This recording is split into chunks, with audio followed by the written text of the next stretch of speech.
Hello guys, আমি আজকে রান্না করব ভেটকি মাছ। ভেটকি মাছ রান্না করার জন্য মাছগুলো ভালো করে ধুয়ে নিয়ে এখন নুন আর হলুদ গুঁড়ো মাখিয়ে রেখে দেব। আর এখন আমি সবজিটা কেটে নেব। আজকে মাছ রান্না করব কচু দিয়ে, আর সাথে দেব আলু। কচু দিয়ে আমাদের মাছ খাওয়া হয়নি, তার জন্য আজকে কচু দিয়ে মাছ রান্না করব।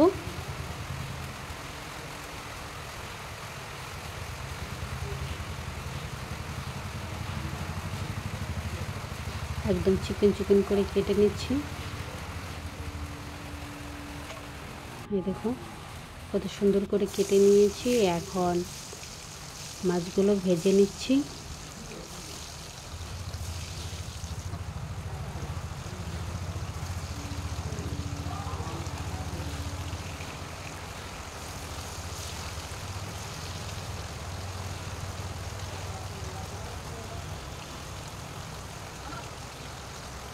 দেখো মাছ ভাজা হয়ে গেছে, এখন আমি নামিয়ে নিচ্ছি।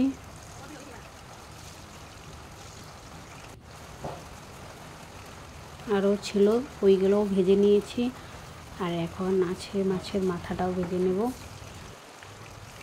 এখন আমি ফোড়নে দেব শুকনো লঙ্কা, তেজপাতা, গোটা গরম মশলা, কালো জিরে দিয়ে হালকা একটু ভাজা ভাজা করে এখন কচুগুলো দিয়ে দিচ্ছি। আর সাথে দেব আলু, একটু নুন দিচ্ছি। এখন ভালো করে নাড়াচাড়া দিয়ে ঢাকা দিয়ে দিচ্ছি। তখন ঢাকা বলতে এখন একটু নাড়াচাড়া দিয়ে নেব, কারণ একটু নরম হয়েছে কচু আর আলুটা। এখন দেব হলুদ গুঁড়ো আর লঙ্কা গুঁড়ো, আর একটু ভাজা ভাজা করে নেব। এখন দিয়ে দিচ্ছি জল। আর এইখানে নিচ্ছি পেঁয়াজ আর জিরা। পেঁয়াজ আর জিরাটা পেস্ট করে নেব। পেস্ট করে তারপরে দিয়ে দিচ্ছি, প্রথমেই পেঁয়াজ আর জিরার পেস্টটা দিয়ে দিচ্ছি, তারপরে দেব মাছ।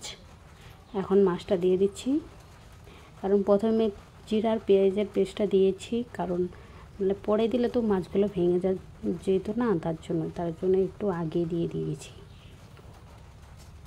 এখন ঝোলটা ফুটে গেলেই হয়ে যাবে রান্না।